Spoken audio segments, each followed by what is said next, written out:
Welcome to a special news weekly edition where we just catch up on the news rather than having a guest on this show. Martin, well, I'll just go through. I had a fantastic interview yesterday. You weren't able to attend, but Ken Silver, who's written a book. Everyone else has forgotten about it. We've all moved on to greener pastures or browner pastures, but he's stuck with this story of the assassination attempts against Trump in 2024. And his version has had some support from the interview with Joe Kent. It was a former counterterrorism advisor of Trump, so had top secrecy, top classification, whatever you call it. So he was able to see everything, and he's now appeared on Tucker Carlson and told it that this is Israel's war. Israel put the U.S. up for this, and he thinks so. One of the things he says is that um, Charlie Kirk was one of the last voices of sanity that Trump would listen to, and was always selling. He even told Joe Kent as they met in the White House. He'd tell everyone who listened, basically, don't go to war with Iran. And of course, he had a kind of road to Damascus conversion against. He was funded by the Israelis or Israeli lobby interests, and then he turned against them in his incredibly popular podcast, and he traveled around the US. And then he was killed in September.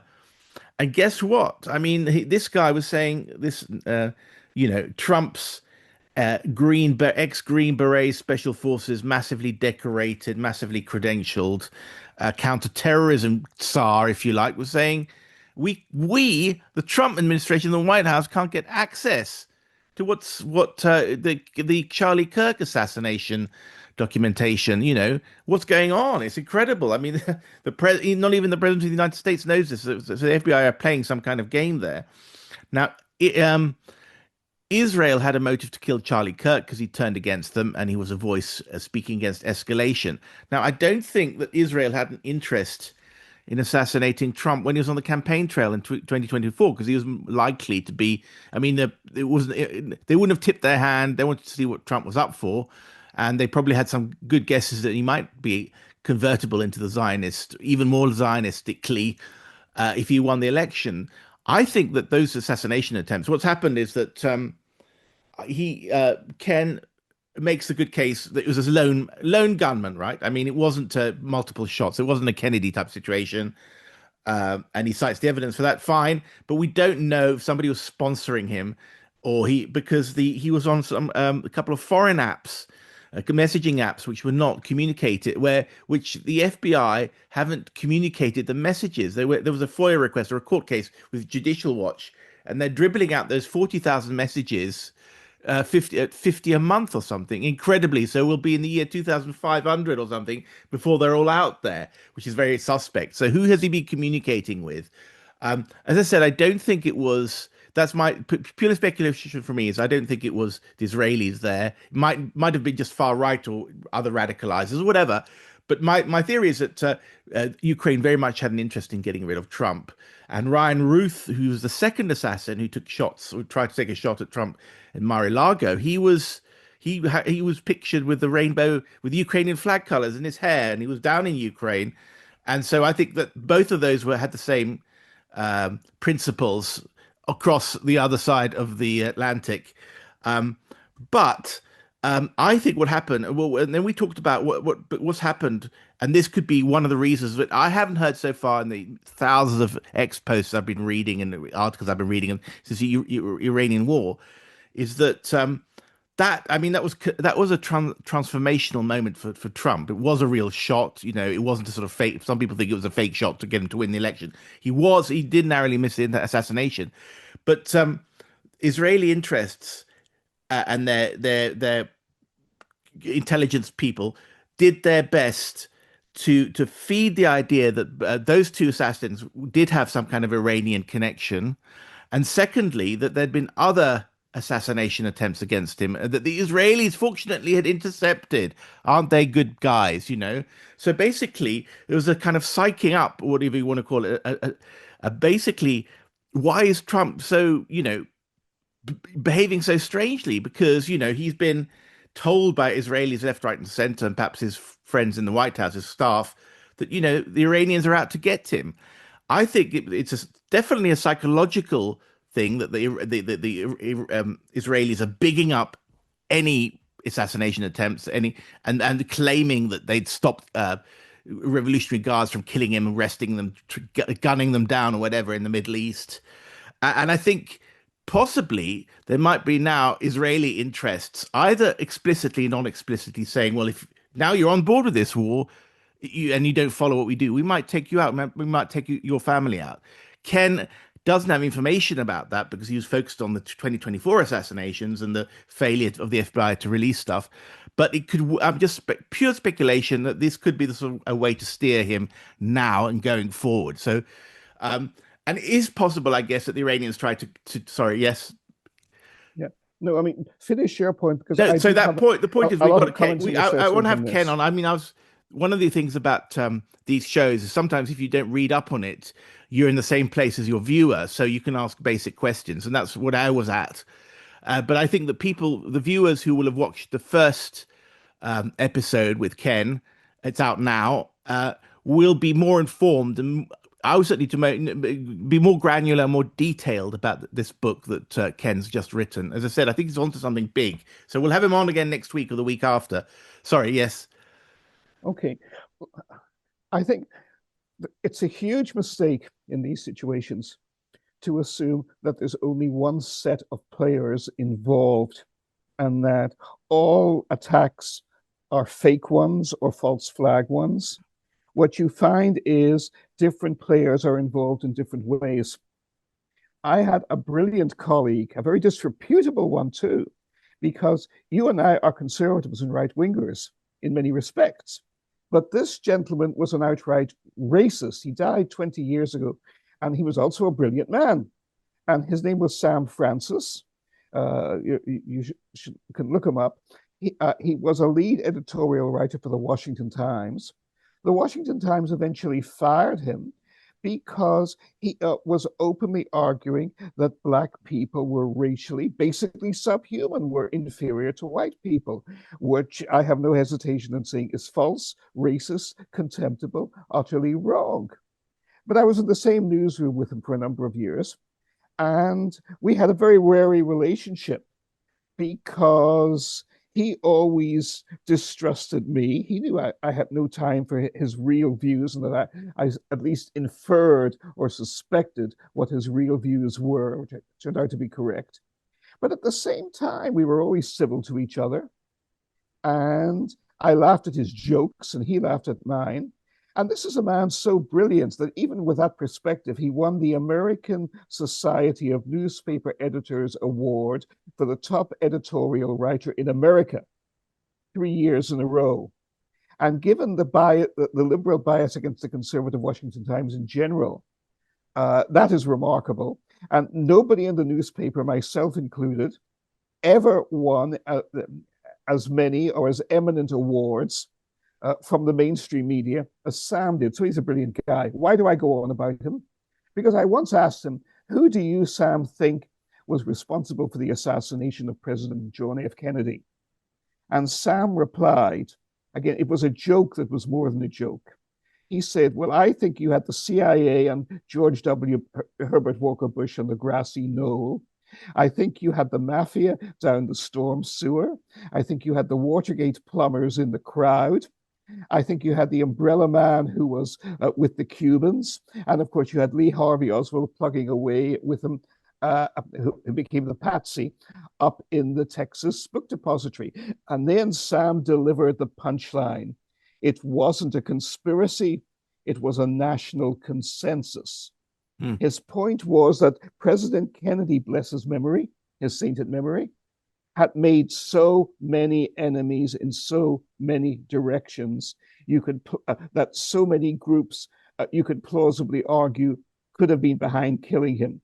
People claim the Israelis killed him because he was going to crack down on uranium supplies for developing their nuclear weapons at the Dimona reactor.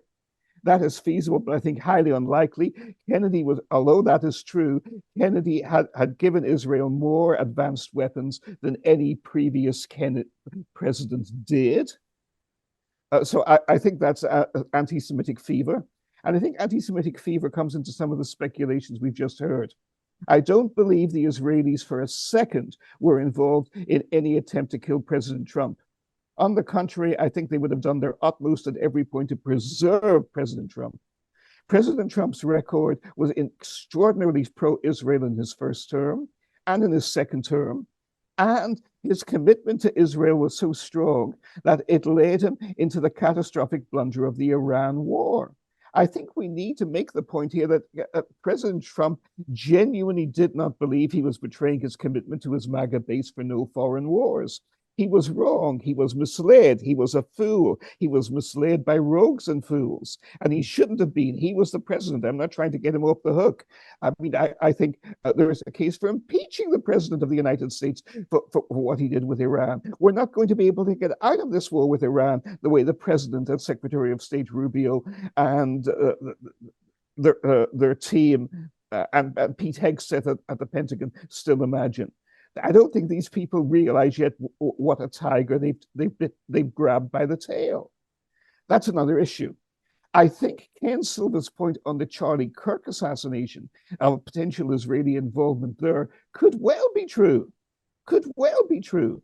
I mean, it always puzzled me the general what's the consensus among right-wing conspiratorialists was it was a George Soros attempt to do it because or it was a left-wing liberal attempt to do it because Charlie Kirk was turning an entire generation and was having a round to the conservative view and was also trying to reconcile right and left peacefully at the same time. Now, you can make these arguments, but I don't. The more I think about them, the more I think, and I am speculating here too, Pelle, but the more I think about them, the more I think that they don't have weight. Whenever you look at political assassination, to use Lenin's formidable phrase, what Lenin knew about murder. I mean, he was very good at murder. It's the only thing he was good at. Whom? Who is doing what to whom? Or the excellent Roman legal principle, cui bono, in whose benefit. It has to be a hard, immediate benefit for assassination to go to the radical of taking out either the president of the United States or others. So in President Kennedy's case, we can go into that in another show. I think we should. There are so many directions one can go in that. In the case of Charlie Kirk, I think Ken Silva's research is of the greatest importance and is convincing, because it would provide the first hard evidence that we have. Because why did the president go into Iran? Because he was misled by his immediate advisors, who are all strongly, extremely, and extreme pro-Israel. Mike Huckabee, his daughter Ivanka, his son-in-law Jared Kushner, Secretary of State Marco Rubio, the real estate billionaires who have the money and have the influence. But let's not imagine they actually know anything about the Middle East or know anything real about Iran. That's the problem. The president was isolated from the information he should have been getting. And in this context, Charlie Kirk's assassination is crucially important. It would not have been ordered by the president or people immediately loyal to him. Charlie Kirk was trying to convince the president, as you said, and as Ken Silva said, to exercise caution in the Middle East. Who is obsessed with destroying Iran? The current Israeli leadership. They have Iran on the brain. They have reason to have Iran on the brain, because the Iran leadership, let's not forget, the annihilation of Israel is an explicit top priority of the late Ali Khamenei and the Islamic Republic. That is not a lie. They say it themselves repeatedly, and the Israelis take it seriously. And if you look at their uranium enrichment program, technically, it's within the limits of the law and the civilian, but they push it to the strongest degree. They reject every very generous offer that the European Union and the Americans have made. So, from the Israeli perspective, Iran is an existential threat. But what does that mean? It means that Israel, with a Jewish population of 7 million, total population 10, 12 million, faces an Iran twice the size of Ukraine, the size of Western Europe, 92 million people, with a leadership that is frankly and openly genocidal towards Israel, and it is developing a nuclear program that could convert instantaneously into making nuclear weapons at zero Right. notice in this show the other week. No, the reason I go on at this length is this provides a political context for removing Charlie Kirk, and it also further explains the point you have made and Ken Silva rightly made. The president is isolated. The president made this catastrophic decision to assassinate the leaders of Iran. He did not realize he was starting a world war. Now, he was surrounded by able, responsible people in the US intelligence community who were willing to warn him and tried to warn him. Mm, And yet he was isolated from them. mm, Because the Israeli leadership is desperate. And from their perspective, they have reason to be desperate. They're not mm, fantasizing this, but it was still a catastrophic decision by them to mm, seek to push the president into mm. war, which they succeeded in doing. And it was a catastrophic decision by the president to do it. So we have to look at all these All uh, right. uh, programs in that context. One other point here, the earlier assassination attempt. I mean, I've talked on enough now. You bring me back on this in a few minutes, but I have no doubt that that had nothing to do with the Israelis. It was US deep state backed by the British very strongly and backed most of all by the Ukrainians, as Right. you said, all the way, because cui bono, to whose benefit, as the Romans said, it was to their benefit. They were Yeah. obsessed with Trump accelerating conflict with Putin, but the Israelis wanted Trump to survive and still do. Exactly. He is their That's what I neo. said. Yeah. Exactly, Pele. I I know. I think never thought that. you Sorry. nailed it there. No, I go never ahead, thought. man. Sorry. My point was, I never said. I said that the first two assassination attempts were Ukrainian, British, maybe American deep state Exactly, Democrats. exactly. But since Yes, then, and then there've been a couple of incidents where in the Middle East where there've been groups getting together. The Israelis passed on intelligence that there are assassination plots being hatched in the Middle East.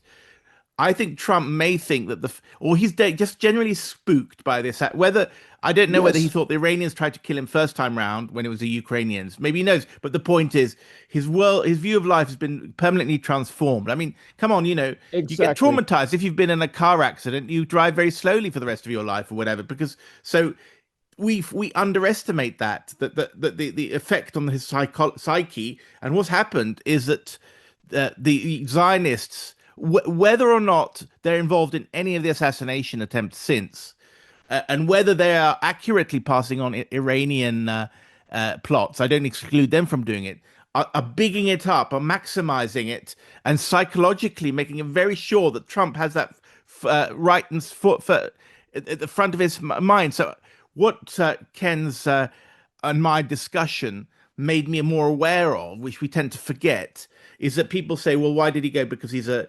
Zionist. He thought he could get leverage against the Chinese by taking out Iran's leader. He thought it'd be over in 3 days. He thought he'd get an electoral boost. He loves to play Yes, with his military toys.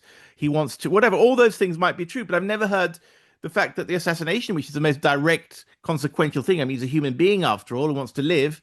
I agree. And I was just struck. Well, why haven't we discussed that anyway? I thought so.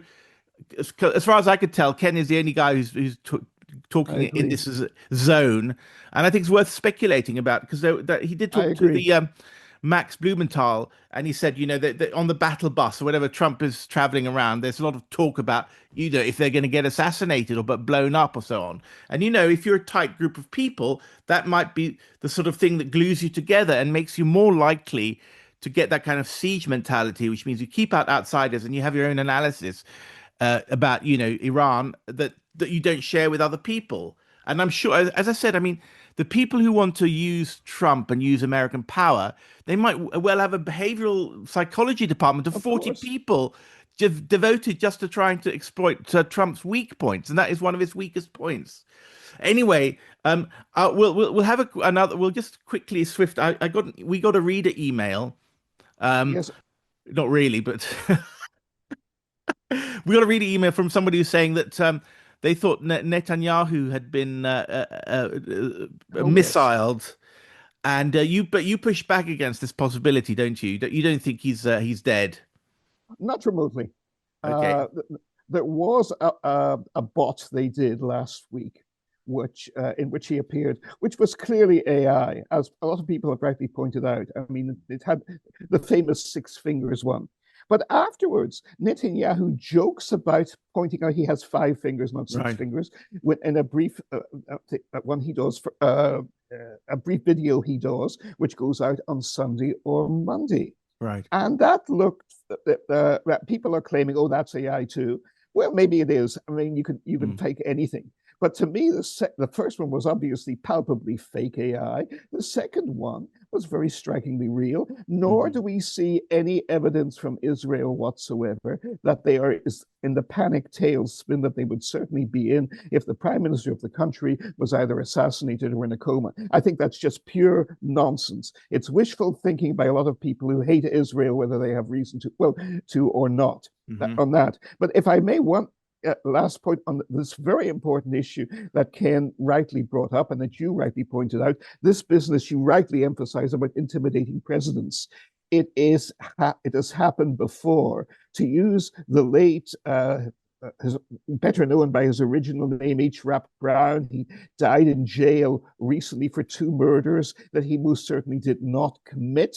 He did not commit. His real crime was being outspoken and witty at the same time, a devastating critic of the American secret state. Who's But this? H. Rap Brown, Okay, the American 1960s radical, okay. Never heard of him. he changed his name later. A man worth remembering. I crusaded to try and get his case reassessed and get him liberated with total lack of success because I didn't even know where to Right. start several years ago. But I tried a Mm, little. mm, I wish I could have tried more. But mhm, anyhow, he said violence is as American as apple pie.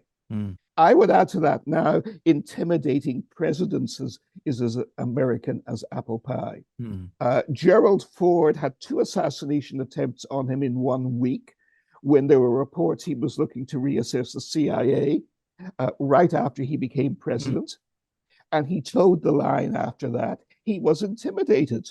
mm, President Reagan was shot, a bullet within an inch of his heart, after a year in the White House in 1981.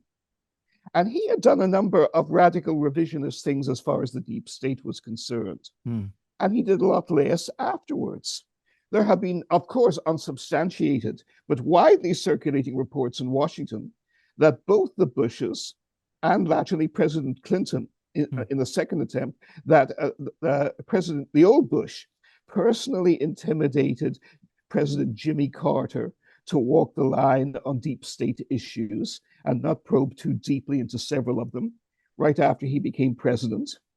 And there are claims, at least, that President Carter was seen with this crying and with his head in his hands after this particular private meeting with his with the then head of the CIA and future Vice President, President of the United States, George Herbert Walker Bush, the elder Bush. Don't want to confuse him with the younger Bush, his son. And so there are similar reports yeah. that President Barack Obama, who also wanted to be an honest man and tried to be, I believe, as best as he could. And I'm not an admirer of many of his policies, but the president, I believe, is at heart tried to be a man of integrity as president, but that he was intimidated by both the former Bush presidents and Bill Clinton together. And there have even been claims that the lives of his wife and daughter were threatened if Mm, President Obama did not toe the line. Now, again, these are stories that circulate. I'm most certain, maybe mm, it's fiction, maybe it's mm, paranoid, but they mm. circulate widely within the Beltway. Incredibly interesting because Martin, I mean, I've read a lot of books about American politics, but you've lived it. I mean, you've lived the last couple of decades through the Beltway, and it's very interesting because 40 in years, all my, I actually, mean, I four can, and decades. you know that I'm more open than almost anyone about deep state activities, and say it's No, no, conspiracy, but I'm glad to say I don't. I Go on. hadn't actually heard that, but it's as obvious. And when I when people say, "Oh, that's just conspiracy theory," I said, imagine you're discussing the Roman Empire, and I say, "Well, presidents murdered each other, and they stabbed each other in the back, and they did crazy things, and they blackmailed each other, and yeah, sure, that happens. Well, what makes America different? What makes the modern world different? You know, it's human nature." So I think it's very likely, it's very possible that sort of thing happens. I mean, intimidation and pressure is happens in corporate affairs. You know, you can make a documentary about the way that corporate affairs, but suddenly it's just talking about that. By the way, I mean, I talked to my dad. You know, he's a advertising man, and I said, well, if corporate entities, Persil, if Procter and Gamble do advertising for Fairy Liquid or Yes or whatever you call it in the States, don't you think the state does propaganda and advertising for itself as well? Okay, Of yeah. course. Right. So if corporates stab each other in the back and intimidate each other, I mean that's how things get done. If you're at that elevated level of brutality, corporate brutality, why wouldn't politicians and do it to each other? And in a way, the divide between politicians and the deep state is artificial to some extent because I'm amazed by the sort of basically we've got a mafia in our midst, the deep state, the intelligence agencies who control everyone through blackmail. But it's not just them; it's quite a porous line. Politicians maybe control each other as well. All right, so we ended up inconclusively, but I can do watch the Ken Silver show that which is just Oh, up there before absolutely. ours, and then follow us for the next one, part two, when we'll get a bit more granular because I think he's got much more detail. And I thought he's a great storyteller there. Okay, Martin. So I think this news summary is good for today. Thank you.